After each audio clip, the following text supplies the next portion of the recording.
Assalamualaikum warahmatullahi wabarakatuh. Selamat bertemu kembali dengan saya, Sahara. Saya adalah salah satu staf pengajar di Departemen Ilmu Ekonomi.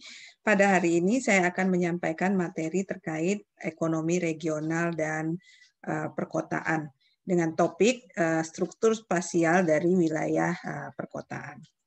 Ini adalah outline perkuliahan kita pada hari ini. Yang pertama adalah pendahuluan, yang kedua adalah kita akan membahas model Pontunen, yang ketiga adalah model persaingan lahan Pontunen, lalu yang keempat kita akan membahas model bid-rent perusahaan, dan terakhir kita akan membahas model bid-rent rumah tangga atau tempat tinggal.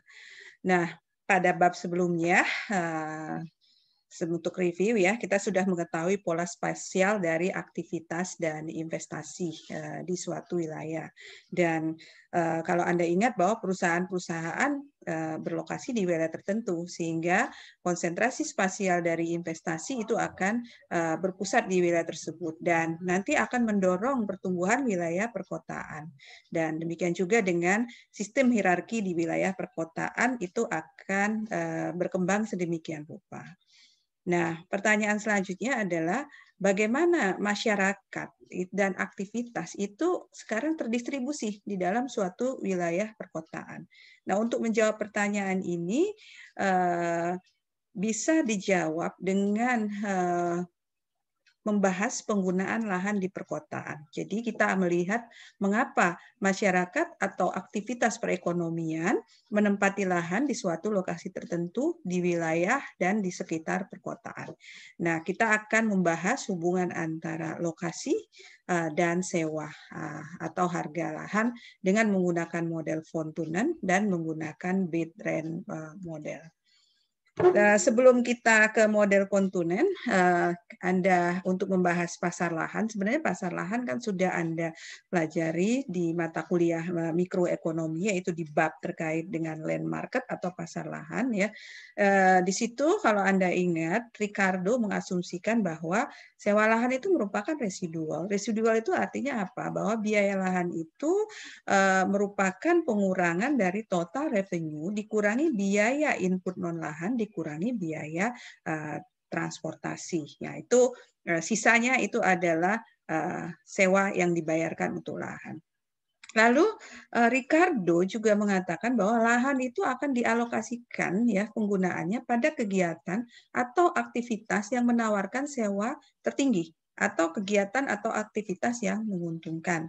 Lalu sebagaimana yang kita ketahui bahwa suplai lahan di suatu wilayah itu tetap ya, sehingga kalau Anda ingat kurva penawaran lahan itu memiliki elastisitas yang inelastis sempurna. Nah, sekarang kita masuk ke model Pontunen. Asumsi dasar dari model Pontunen yaitu terdapat satu pusat kota yang berlokasi di titik M. Nah, titik M itu nanti kita sebut sebagai market point, pusat kota, CBD ya nama lainnya, atau Central Business District. Dan semua komoditas pertanian menurut Pontunen itu diperdagangkan di pusat kota tersebut. Dan seluruh lahan itu dimiliki oleh tuan tanah, di mana tuan tanah atau landlord akan menyewakan lahan kepada penyewa yang membayar sewa paling tinggi. Dan asumsi ketiga itu semua petani memproduksi produk pertanian yang sejenis dengan teknologi produksi yang sama dan perbandingan yang tetap antara input lahan dengan input non lahan. Nah, konsekuensi asumsi yang ketiga ini artinya apa? Tidak ada saling substitusi antara input lahan dengan input non lahan. Lalu asumsi yang berikutnya adalah kesuburan lahan sama di semua lokasi, dan yang kelima adalah terdapat kebebasan bagi perusahaan untuk keluar masuk ya. Dari sini adalah perusahaan atau produsen yang bergerak di sektor pertanian. Nah, ini implikasinya adalah bahwa perusahaan nanti hanya akan mendapatkan laba normal atau laba nol. Nah, ini kalau Anda ingat berarti pasarnya mengacu kepada pasar persaingan sempurna. Nah, ini adalah kurva bid-rent ya atau sewa lahan menurut Pontunen, dan sebagaimana yang Anda lihat di sini bahwa kurva bid-rent ini menghubungkan antara sewa atau biaya lahan dengan jarak. Dan ini adalah pusat kota M ya. Dan kalau Anda lihat di sini bahwa kurva Bit-Trend itu berslope negatif, bahwa semakin jauh dari pusat kota maka sewa lahan itu akan semakin rendah. Dan sekarang mari kita lihat ya bagaimana proses ya menggambarkan kurva Bit-Trend tersebut ya. Asumsi ya, ada beberapa asumsi yang akan kita gunakan di sini ya. Harga gandum itu kita asumsikan $100 per ton, dan petani ini kita asumsikan memproduksi 1 ton gandum per hektar ya. Nah, dan penerimaan petani TR biasa harga output dikalikan dengan jumlah output yang diproduksi oleh produsen atau petani tersebut, yaitu 100 dikali 1 ton, ya penerimaan petani itu adalah $100. Dan asumsi yang berikutnya, biaya produksi untuk input non lahan itu adalah $50 per hektar. Lalu biaya transportasi ya dari lahan ke M itu diasumsikan $1 per ton per kilometer. Maka menurut Pontunen harga atau sewa tanah mengikuti rumus ini ya, bahwa nilai penerimaan atau total revenue dikurangi biaya produksi input non lahan dikurangi biaya transportasi. Asumsi PPS laba berarti laba perusahaan itu sama dengan apa? 0. Nah, kasus 1 ya, ini termasuk juga proses untuk menggambarkan kurva Bit-Trend ini ya. Lokasi 1 ini di M ya. Kalau di M kan tidak perlu biaya transportasi kan, sehingga karena kan lokasinya sama ya antara wilayah produksi dengan wilayah pasar, sehingga biaya transportasi sama dengan apa? 0. Dan kalau kita hitung dengan informasi yang ini ya, nilai maksimum untuk membayar sewa lahan berarti adalah total revenue 100 dikurangi biaya produksi input non lahan 50 dikurangi biaya transportasi. Dan di sini ya biaya total penerimaan 100, biaya produksi 50, biaya transportasi karena di pusat kota tadi 50. Maka di pusat kota titik di sumbu vertikal itu adalah apa? 50.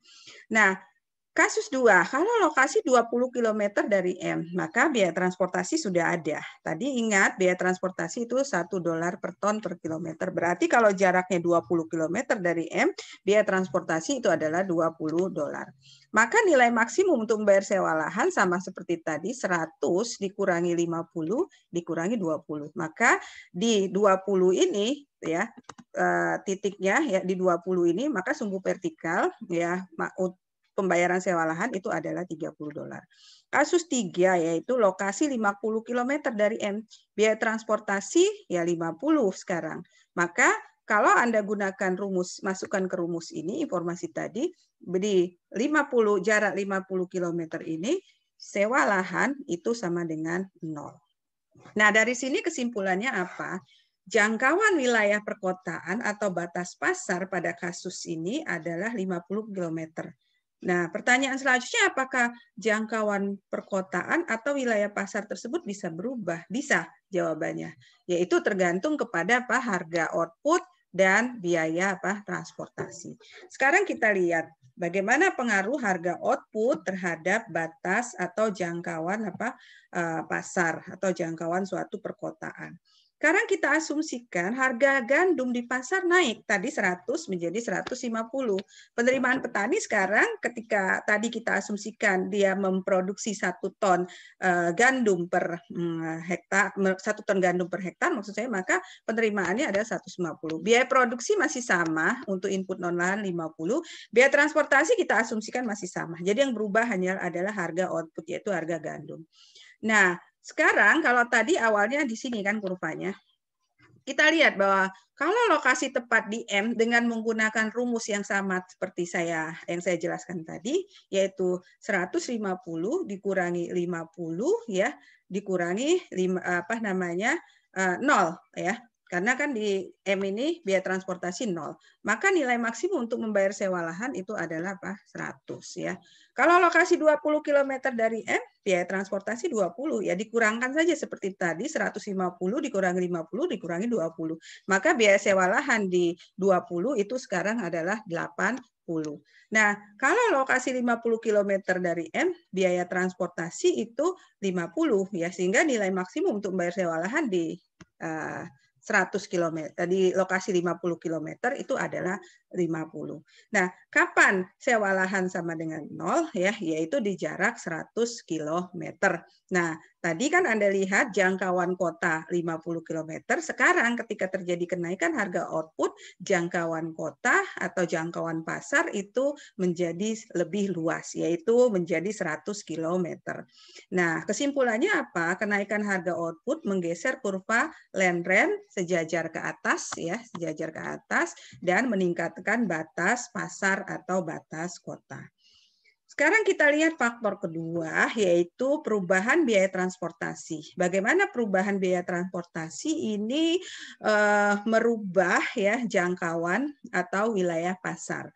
Nah, kita asumsikan tadi ini masih sama ya, ini yang awal ya kurva yang ini. Sekarang kita asumsikan harga gandum tetap 100 dan ketika petani memproduksi 1 ton gandum per hektar, maka penerimaan petani 100. Biaya produksi non lahan masih sama 50 dan biaya transportasi sekarang yang berubah ya, turun menjadi 0,5 dolar per ton per kilometer. Kalau lokasi tepat di M, maka biaya transportasi sama dengan 0. Nilai maksimum untuk bayar sewa lahan sama dengan yang kurva awal, yaitu sebesar 50. Kalau lokasi 20 km, biaya transportasi sekarang menjadi 10. Ya, 20 dikalikan dengan 0,5. Maka nilai maksimum untuk bayar sewa lahan sekarang 40. Dan lokasi 60 km dari M, nilai maksimum untuk bayar sewa lahan 20. Nah, lokasi 100 km dari M, biaya transportasi 50, maka nilai maksimum untuk bayar sewa lahan di 100 km ini sama dengan 0. Jadi, kalau Anda lihat, perubahan biaya transformasi dalam kasus kita adalah penurunan biaya transportasi, ini akan meningkatkan jangkauan atau batas pasar. Dan tapi beda dengan yang perubahan harga output, kalau perubahan biaya transportasi itu akan menggeser kurva land rent secara tidak sejajar ya, seperti itu kira-kira. Dan di model Pontonen ini ya, rumus yang tadi ya secara umum ya, ini Anda sekarang sudah mengerti apa yang dimaksud dengan istilah residual tadi ya. Dan kalau dia per hektar berarti land rent per hektar ya, sewa lahan per hektar itu total revenue per hektar dikurangi non land payments per hektar dikurangi biaya transportasi per hektar. Dan asumsi kita tadi 1 hektar lahan ditanami komoditas yang sama. Sekarang kalau luas lahan itu kan yang digunakan oleh petani tidak harus 1 hektar ya. Petani kan bisa mengasumsikan, petani atau produsen maksud saya mengusahakan luas lahan yang berbeda-beda sehingga rumus di atas bisa kita buat lagi menjadi rumus yang lebih umum ya.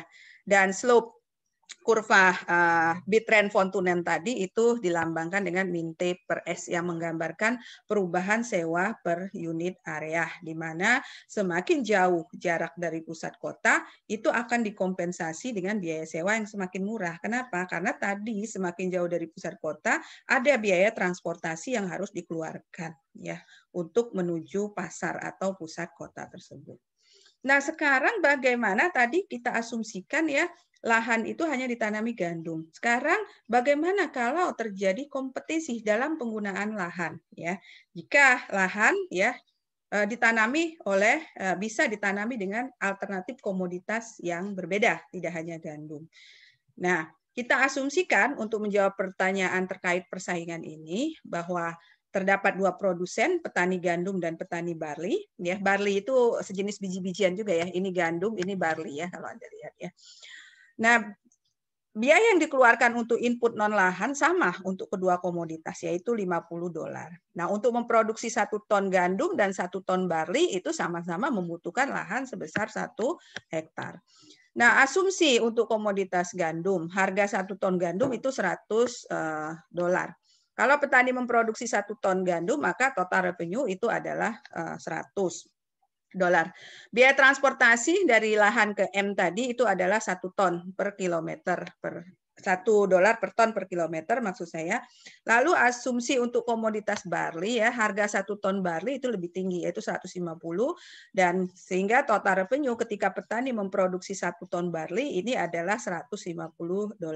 Dan biaya transportasinya lebih mahal yaitu $2,5 per ton per kilometer. Dan kalau informasi tadi ya, informasi ini maksud saya Anda gambarkan seperti kita menggambar di model pontunan yang awal tadi, maka kita akan mendapatkan gambar land rent yang seperti ini ya. Ya ini yang di atas ini adalah land rent untuk barley, yang di bawah sini ini adalah untuk gandum. Nah, kalau lokasi tepat di M ya, kalau di M ya, sewa lahan petani gandum itu 50 kan tadi sudah kita bahas ya. Kalau petani barley dengan menggunakan rumus yang kita tadi, maka di M ini dia bisa menawarkan sewa lahan yang lebih tinggi yaitu sebesar $100. Nah, dengan biaya transportasi masing-masing seperti yang kita lakukan tadi, maka sewa lahan petani gandum itu akan 0 pada radius 50 km dan barley itu akan 0 pada radius 40 km. Maka berpijak dari sini ya, maka lokasi dari M sampai 25 km itu akan ditanami oleh barley. Kenapa? Karena kurva land rent ya, sewa lahan untuk barley ini lebih tinggi dibandingkan untuk yang gandum. Sedangkan 25 dari 25 sampai ke 50 km maka lahan akan dialokasikan untuk menanam gandum. Kenapa? Karena di sini sewa lahan untuk gandum lebih tinggi dibandingkan untuk barley.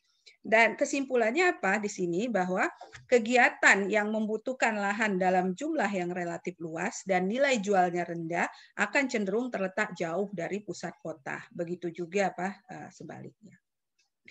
Nah, setelah membahas model pontunan, sekarang kita masuk ke yang pembahasan model yang berikutnya, yaitu adalah model bid rent. Sekarang kita mulai dari model bid rent untuk sebuah perusahaan atau produsen. Dan model bid rent ini diperkenalkan oleh Alonso pada tahun 1964. Kerangka dasarnya sebenarnya sama dengan model pontunan. Bedanya apa? Kalau pontunan mengasumsikan tidak ada substitusi antara input lahan dan non lahan. Maka kurvanya tadi berbentuk garis lurus ya, yang berslope negatif. Kalau bid rent itu memungkinkan ya substitusi antara input lahan dan non lahan. Nanti akan kita bahas seperti apa substitusinya. Lalu asumsi pada model bid rent ya, kota itu terdiri dari satu pusat pasar M ya, sama seperti pontunan tadi bahwa semua barang diperdagangkan di M. Kesuburan lahan merata di semua lokasi, lalu input lahan dan non lahan saling bersubstitusi. Nah, ini yang membedakan ya dengan apa? Pontunan tadi. Lalu tanah dimiliki oleh tuan tanah dan disewakan pada pembeli dengan sewa lahan tertinggi ya. Nah, adanya asumsi yang ketiga tadi yaitu terkait dengan asumsi substitusi ya antara input lahan dan input non lahan, maka penggunaan lahan itu akan tergantung pada rasio harga relatif input lahan dan non lahan. Jika harga lahan mahal, maka akan disubstitusi ya oleh perusahaan dengan input non lahan ya. Jadi ingat bahwa perusahaan akan menggunakan input yang relatif lebih murah dan lebih sedikit input yang relatif lebih mahal. Jadi jika perusahaan berlokasi di dekat kota M ya, M di sini, maka perusahaan itu menggunakan lebih sedikit input lahan dan menggunakan lebih banyak input non lahan. Contohnya apa? Anda tahu kalau perumahan di pusat perkotaan, katakanlah di Jakarta, itu kan jarang yang menggunakan lahan yang luas. Perusahaan properti di sana itu akan membangun perumahan secara vertikal dengan membangun apartemen atau rumah susun ya. Kalau di pinggiran kota kan karena lahan relatif tersedia, maka produsen properti itu akan membangun rumah tumbuh ya. Nah, sebagai akibat dari adanya asumsi substitusi input tadi ya, maka kurva bid rent ya pada yang diperkenalkan oleh Alonso itu berslope negatif ya dan cembung terhadap titik nol. Nah, beda kan dengan pontunan tadi yang lurus dan berslope negatif ya. Dan ini adalah beragam tingkat bid rent yang ditawarkan oleh sebuah perusahaan. Ingat ya, asumsi kita bahwa perusahaan memaksimumkan laba atau profit. Nah, pada BR1 ini ya Anda lihat ya, ini sewa ya per square meter ya, per meter persegi, ini adalah jarak. Pada BR1 ini keinginan produsen atau perusahaan untuk membayar lahan itu tinggi ya. Maka biaya yang dikeluarkan otomatis akan mahal dan keuntungan akan berkurang kan. Nah, kalau misalnya biaya yang dikeluarkan lebih mahal. Dan kasus 2, keinginan produsen untuk membayar input lahan itu berada pada BR2, lebih rendah dibandingkan dengan BR1. Jadi keuntungannya lebih besar dibandingkan BR1. Nah, di BR3, bid rent 3 ini keuntungan akan semakin meningkat ya, karena apa? Keinginan produsen untuk membayar sewa lahan itu berada di posisi yang lebih rendah dibandingkan BR1, BR2. Maka profit ya di BR1 itu lebih kecil dibandingkan profit di BR2, lebih kecil dibandingkan dengan profit di BR3 ya. Artinya apa? Semakin tinggi sewa lahan yang dibayarkan itu semakin rendah profit yang akan diperoleh oleh perusahaan. Nah, sekarang kita lihat ya, bagaimana jika terdapat 2 produsen atau perusahaan yang saling bersaing dalam menggunakan lahan? Dan kedua produsen atau perusahaan tersebut memproduksi output dengan jumlah dan harga pasar yang sama. Perbedaannya adalah produsen atau perusahaan satu tidak mampu mensubstitusi input lahan dengan input non-lahan. Sementara produsen 2 mampu. Maka kurva bid rent produsen 1 itu ini, yang lurus berselop negatif, dan kurva bid rent perusahaan 2 karena dia mampu mensubstitusi, dia akan cembung ya dan berselop negatif. Ini harusnya bersinggungan di sini ya, harusnya bersinggungan dia di situ. Nah, pada jarak D ya, kedua produsen atau perusahaan menawarkan sewa lahan yang sama di jarak D ini. Karena tadi saya katakan ini bersinggungan, garisnya harusnya, kurvanya harusnya sedikit lebih ke bawah ya yang ini ya. Maka sewa lahan ya, kedua produsen tersebut menawarkan sewa lahan sebesar RD. Dan semakin mendekati pusat kota M, keinginan produsen 2 untuk membayar sewa lahan atau sewa lahan yang ditawarkan oleh produsen 2 itu kalau Anda lihat ya lebih tinggi ya dibandingkan dengan produsen 1 tadi yang tidak mampu mensubstitusi input. Dan setelah jarak D pun kalau Anda lihat ya, produsen 2 itu juga mampu menawarkan harga sewa yang lebih tinggi ya, ditunjukkan oleh posisi kurva BR ya yang lebih tinggi dibandingkan dengan kurva BR produsen 1. Nah, dari sini ya itulah bedanya dengan Pontonen tadi ya. Lahan ya kalau di model bid rent ini akan dialokasikan kepada produsen atau perusahaan yang fleksibel, yang mampu mensubstitusi input lahan dan input non lahan. Yaitu tadi, karena kemampuan dia untuk mensubstitusi, maka di lokasi manapun ya, dia mampu menawarkan harga sewa lahan yang lebih tinggi. Kecuali di titik persinggungan tadi, yaitu sama antara yang ditawarkan oleh produsen 1 dengan produsen 2. Nah, sekarang kita lihat kompetisi ya atau persaingan penggunaan lahan ya pada model bid rent ya. Kita lihat di sini ya, kita asumsikan terdapat 3 sektor yaitu jasa, lalu sektor industri, dan retail atau perdagangan. Dan lahan akan dialokasikan sama seperti tadi atau disewakan kepada sektor atau kegiatan yang memberikan nilai sewa paling tinggi. Dan teknologi produksi itu diasumsikan saling berbeda antar sektor. Sektor jasa itu memiliki kurva bid rent yang lebih curam karena sektor jasa diasumsikan lebih berorientasi pada konsumen dibandingkan dengan 2 sektor lainnya. Ya, di sini kita mengasumsikan bahwa bagi sektor jasa kontak fisik atau tatap muka dengan konsumen itu mutlak diperlukan. Sedangkan sektor retail ya, karena dia diasumsikan membutuhkan lahan luas untuk membangun gudang penyimpanan misalnya, maka kurva bid rent sektor retail akan lebih landai ya dibandingkan 2 sektor lainnya. Sedangkan sektor industri memiliki kurva bid rent yang berada di antara 2 sektor pesaingnya. Jadi kalau digambarkan kurva bid rent akan seperti ini ya pada gambar ini. Jadi keinginan sektor jasa ya untuk membayar sewa lahan di dekat M ya akan lebih tinggi. Sehingga pada radius W sampai X atau di DS ini, lahan akan dialokasikan untuk sektor jasa. Yaitu tadi karena sektor jasa menawarkan sewa yang lebih mahal atau lebih tinggi. Nah, kebutuhan lahan yang luas di sektor retail dan keinginan untuk membayar sewa lahan yang relatif lebih rendah, maka sektor retail akan beralokasi itu jauh dari pusat perkotaan, yaitu di Y sampai Z ya. Dan untuk sektor jasa ya, untuk sektor manufaktur ya, ini akan berlokasi di antara ini ya, X dan Y tersebut ya. Jadi untuk sektor manufaktur atau industri ya akan berlokasi di antara Y, X dan Y ya. Jadi kesimpulannya masih sama seperti tadi bahwa dalam persaingan penggunaan lahan, maka sektor yang menawarkan sewa paling tinggi itu akan berada di lokasi yang dekat dengan pusat kota.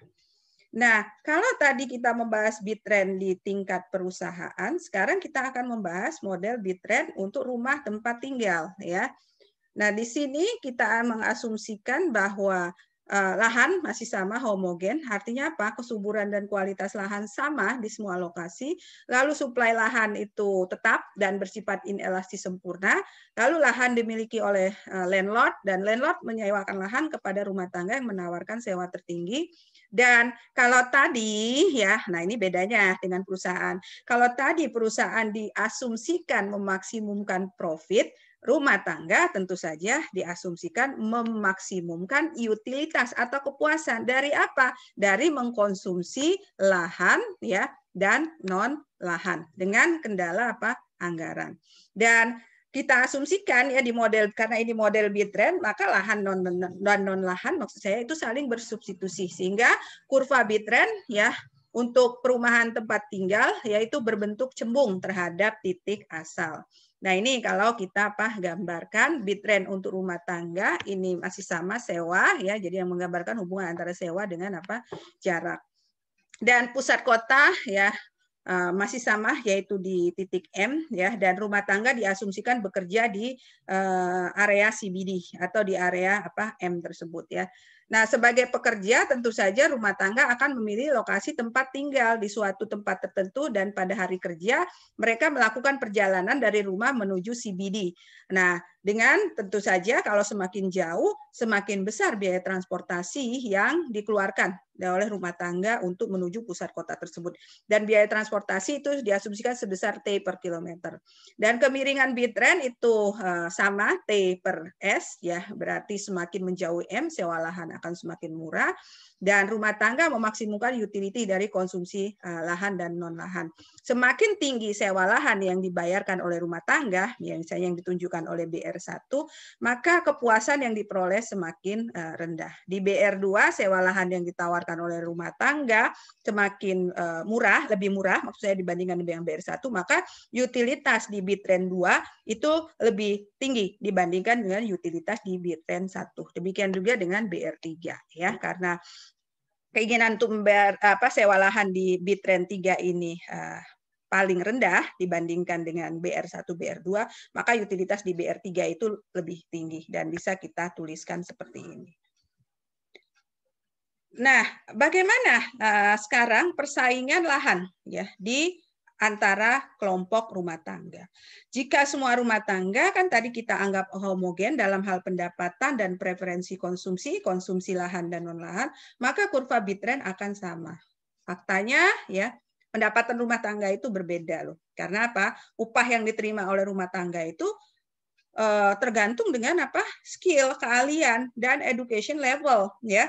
Kan aturan umum bahwa semakin tinggi education level, maka upah yang diperoleh akan semakin tinggi. Demikian juga dengan skill. Semakin tinggi skill atau keahlian dari pekerja tersebut, maka upah yang diperoleh semakin tinggi. Dan upah tentu saja berpengaruh terhadap pendapatan rumah tangga. Nah, dari sisi pendapatan rumah tangga bisa kita bagi menjadi rumah tangga berpendapatan tinggi atau high income group, rumah tangga berpendapatan menengah atau middle income group, dan rumah tangga berpendapatan rendah atau low income group. Nah, kalau menurut Bitren ya, awalnya rumah tangga berpendapatan rendah itu akan mengokupasi lahan di dekat pusat kota. Ya, sementara rumah tangga yang berpendapatan tinggi akan mengokupasi lahan di jauh dari pusat kota ya. Karena apa? Rumah tangga berpendapatan rendah ini akan mengkonsumsi lahan lebih sedikit.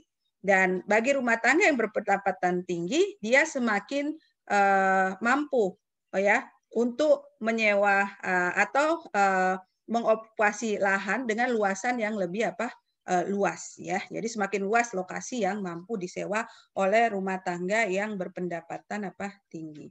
Nah, ini persaingan lahan di antara rumah tangga ya, kelompok rumah tangga.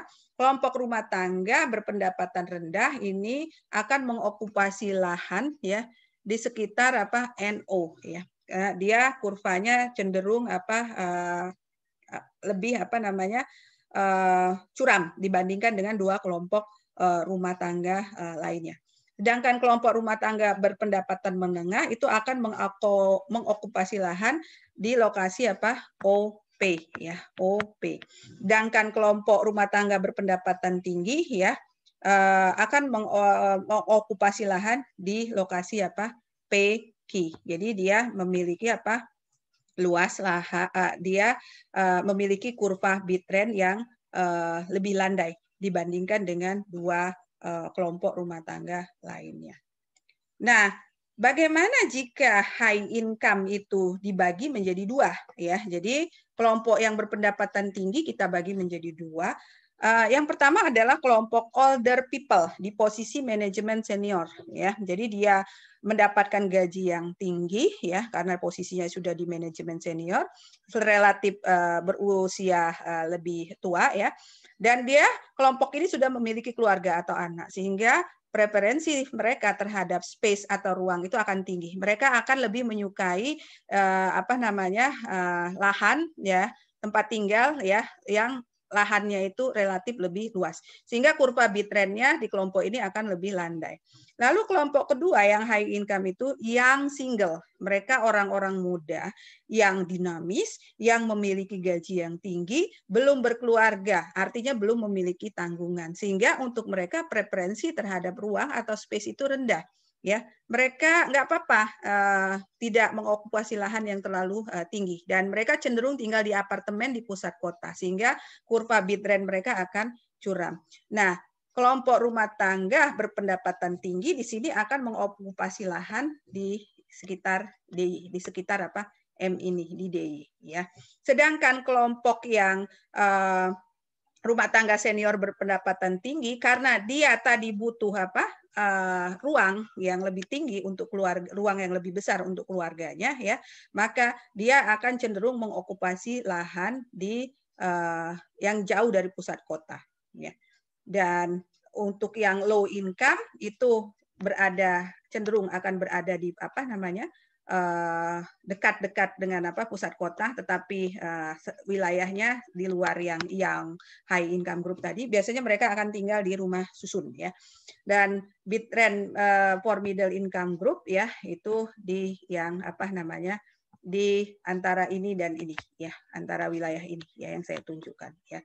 Itu untuk yang middle income group karena mereka membutuhkan lebih menyukai lahan yang relatif lebih luas dibandingkan dengan yang low income group tersebut. Nah, sekarang ya kita masukkan aspek accessibility. Kemacetan dan lamanya waktu tempuh ya itu akan menyebabkan semakin meningkatnya kecenderungan rumah tangga untuk memiliki rumah di sekitar pusat kota ya. Anda tahu ya, sebagai contoh ya, banyak kan pekerja yang bekerja di Jakarta ya.